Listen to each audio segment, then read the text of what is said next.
और 11 में सबसे पहले लोग करेंगे इस वक्त की बड़ी खबर का।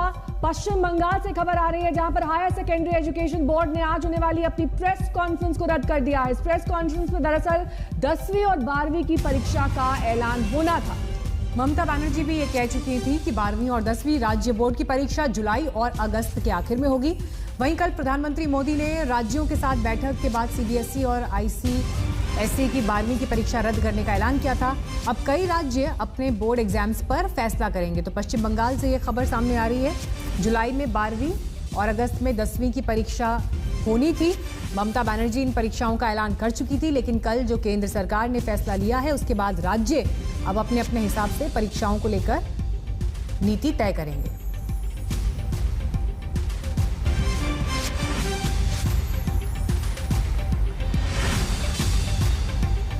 परीक्षाओं को लेकर अब आगे क्या होगा, इस पर देखिए रिपोर्ट।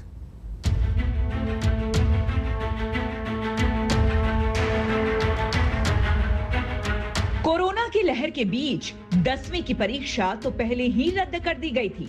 अब केंद्र सरकार ने बड़ा फैसला लेते हुए सीबीएसई की 12वीं की परीक्षा को भी रद्द कर दिया है। बोर्ड परीक्षाओं को लेकर प्रधानमंत्री नरेंद्र मोदी की बैठक में ये अहम फैसला हुआ है। इस बैठक में प्रधानमंत्री के अलावा गृह मंत्री अमित शाह, रेल मंत्री पीयूष गोयल, महिला एवं बाल विकास मंत्री स्मृति ईरानी, वित्त मंत्री निर्मला सीतारमण और रक्षा मंत्री राजनाथ सिंह सहित दूसरे केंद्रीय मंत्री मौजूद थे। सूत्रों के मुताबिक प्रधानमंत्री ने छात्रों की सुरक्षा को लेकर सवाल पूछे और फिर ये तय किया गया कि परीक्षा रद्द करना ही सबसे बेहतर फैसला है। पीएम ने कहा कि कोरोना के बीच ऐसे माहौल में बच्चों पर तनाव डालना ठीक नहीं है। प्रधानमंत्री ने फैसले के बाद ट्वीट किया। भारत सरकार ने सीबीएसई की 12वीं की परीक्षा रद्द करने का फैसला लिया है। लंबे मंथन के बाद हमने वो फैसला लिया है जो छात्रों के हित में है और जो युवाओं की सेहत के साथ साथ उनके भविष्य की भी रक्षा करेगा। सरकार के इस फैसले के साथ ही 14,30,000 से ज्यादा बच्चों के सामने से असमंजस खत्म हो गया है।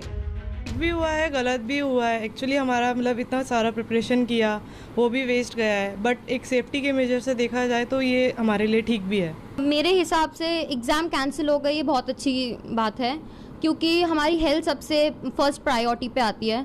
और नहीं हुआ है क्योंकि हमारी प्रिपरेशन जो पिछले बहुत टाइम से चल रही है, ये सब एक तरह से वेस्ट ही हो गई हमारे लिए। तो मेरा तो ये कहना है कि एक अच्छा प्रॉपर क्राइटेरिया नहीं मिल पाएगा, क्योंकि इंटरनल बेसिस पे मेरे को लगता है कि मार्किंग थोड़ी ऊपर नीचे हो सकती है। सवाल उठ रहा है कि आगे क्या होगा, रिजल्ट कैसे घोषित होंगे। छात्रों के सामने ये बड़ा सवाल है, क्योंकि परीक्षा में मिले मार्क्स के आधार पर ही उनका एडमिशन कॉलेजों में होगा। सीबीएसई ने इस पर भी स्थिति साफ कर दी है। सीबीएसई 12वीं के छात्रों का रिजल्ट एक स्पष्ट और निष्पक्ष पैमाने के आधार पर संबद्ध तरीके से तैयार करेगा। इसके लिए पिछले हफ्ते ही स्कूलों से कहा गया है कि वो 11वीं और 12वीं में छात्रों की ओर से इंटरनल परीक्षा में हासिल मार्क्स का डेटा जमा करें। इनके आधार पर ही 12वीं के नतीजे तय होंगे। अगर कोई छात्र इससे संतुष्ट नहीं होता है तो वो अलग से परीक्षा दे सकता है।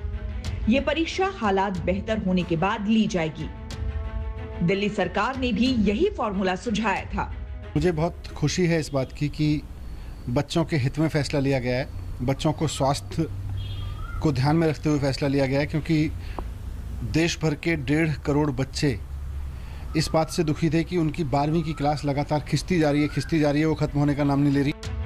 हालांकि कुछ छात्रों को इस तरीके से रिजल्ट निकाले जाने पर ऐतराज है।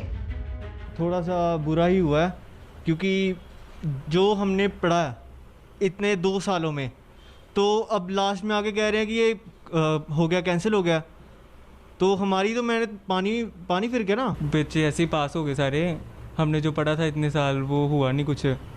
तो जैसे ऑनलाइन स्टडीज़ वगैरह हो रही थी, तो वैसे ही ऑनलाइन एग्ज़ाम भी ले सकते थे ये, पर इन्होंने उसका सोचा नहीं। सीबीएसई 12वीं परीक्षा रद्द करने का